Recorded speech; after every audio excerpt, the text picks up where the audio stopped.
confronted Heinrich, one could say he had been waiting for this moment tonight. Though the druid had considered many ways to start the conversation when the moment arrived, no words came to him. 15 years. It's been 15 years since that time. 15 years since Heinrich arrived in this era, and it was clear he hadn't been living idly. He had become more rugged, and his appeal as a man had only increased. He seemed to have gained substantial combat experience. Heinrich now looked like he could attract women even more than in the past.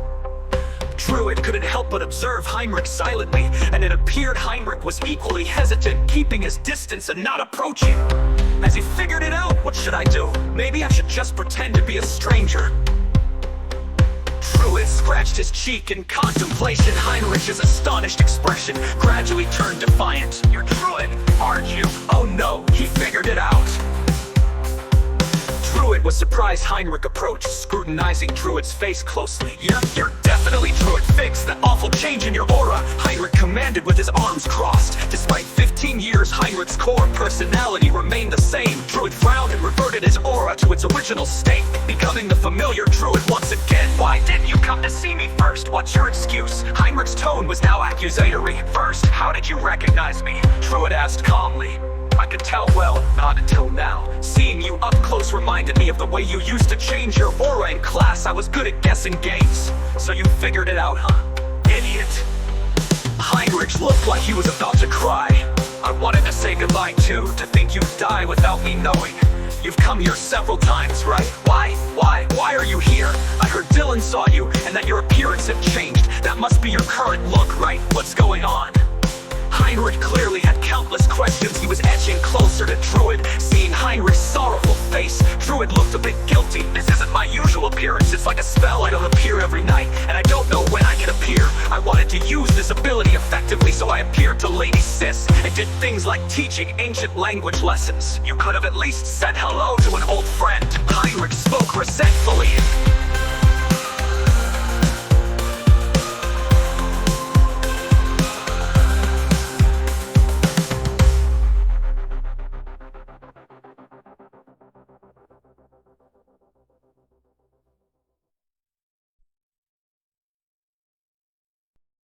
Druid said, "I haven't met Lady Yuri either, and I wasn't in the mood to reminisce with you. You're so cold-hearted. You want to talk, you ignored me for 30 years. 30 years? After you became an adult, you stopped hanging out with me." Huh?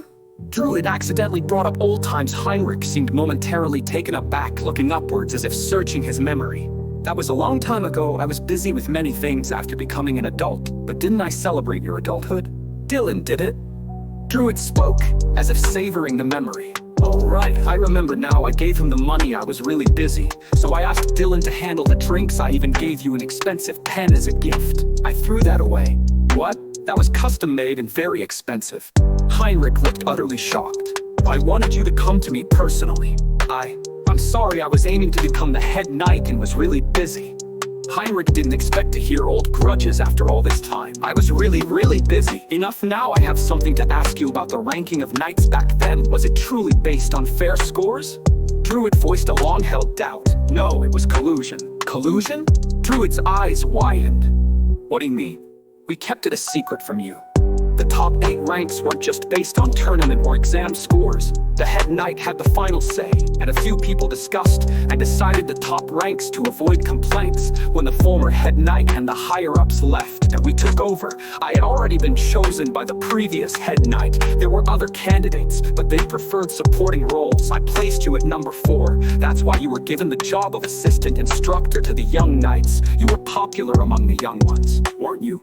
"Wait, you decided my job before becoming head knight?" "Yes, you were someone I noticed, so I arranged things to elevate you. Your magical power was high and you were smart, but knight rankings also involve popularity." Druid was utterly dumbfounded. "Then, what was my real rank?" "Who knows? But if it were fair, His Majesty's cousin Giuliano would have taken the 4th spot. He's powerful but dislikes tedious work, so he opted for the 8th spot. The top ranks are also responsible for managing the other knights. You worked hard. You were the only one who could keep up with Dylan and me. I always knew you'd make it to the top." Heinrich patted Druid's shoulder encouragingly. "I always wondered why I had to do such troublesome jobs." Druid looked exasperated. "Well, it's all in the past now." Sigh. "I shouldn't have asked." Druid regretted asking his question. Despite all that, you were willing to give up the head knight position. They can manage without me. By the way, how can I contact you when I want to see you? That's impossible. I appear at random. Then where are you usually? Who knows? Where do you exist? Whose appearance is that? Who knows? Druid averted his eyes. Be clear. Druid. I did unnecessary things. Druid muttered under his breath. You became friends with His Majesty, so it's fine. I feel like I deceived His Majesty. His Majesty knows you made it to the top 10 in the tournament. You could have been 4th. You earned it. Sigh, I'm leaving. We're getting tired. We'll do it. Who knows? I heard you have a child now. Congratulations. Make sure to spend time with them. Druid glanced at Heinrich and said goodbye. He quietly disappeared. So there was indeed such behind-the-scenes maneuvering. Druid felt a sense of validation upon learning the truth about the knight rankings.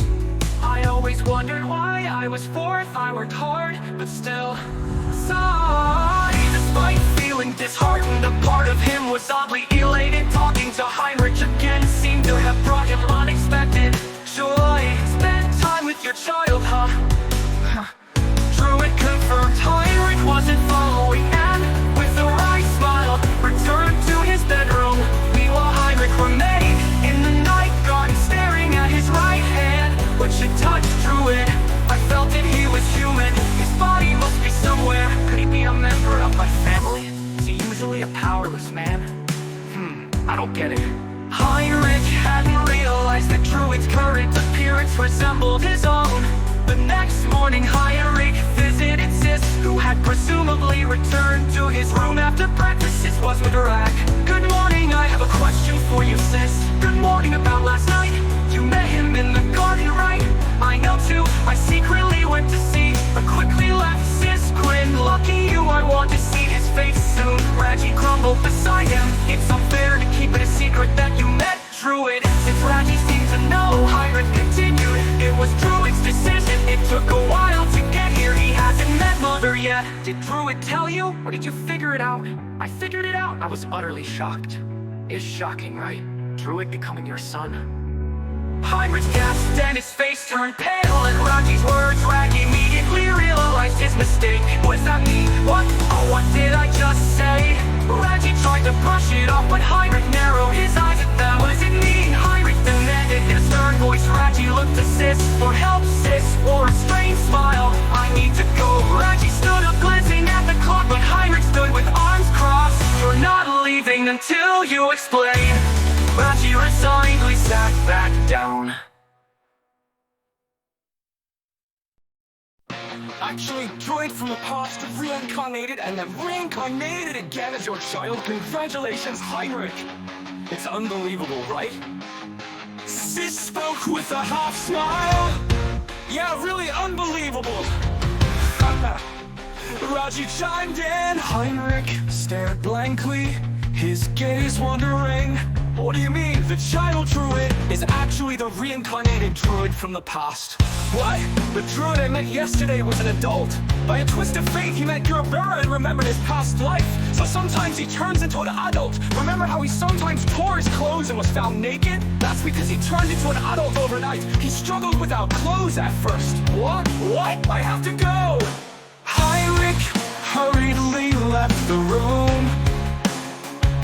Heinrich clutched it with trembling hands, shouting, Druid, Druid, Druid!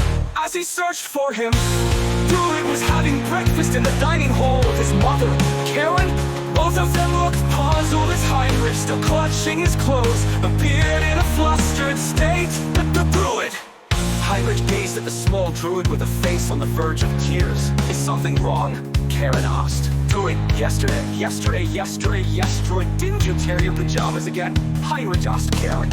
Oh, you know about that? Yes, you tore them again this morning, right, little Druid? Yeah, it was hot.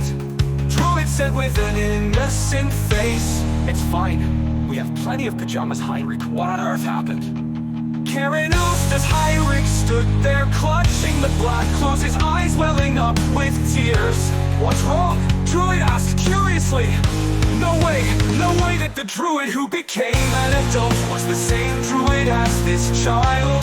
Now that I think about it, they look similar. The hair color is the same, and the eyes too. Unbelievable! Heinrich was stunned by the shocking truth. Druid, yesterday. You know, unable to hold back his tears, Heinrich finally broke down and cried. To think that the soul of Druid resided in his son, whom he had named Druid. Heinrich, is he hurt somewhere? Druid asked. Druid. Wiping his eyes with the black shirt, Heinrich remembered the druid's words from the previous night. Druid, let's play together during the next break. Okay, Druid nodded happily.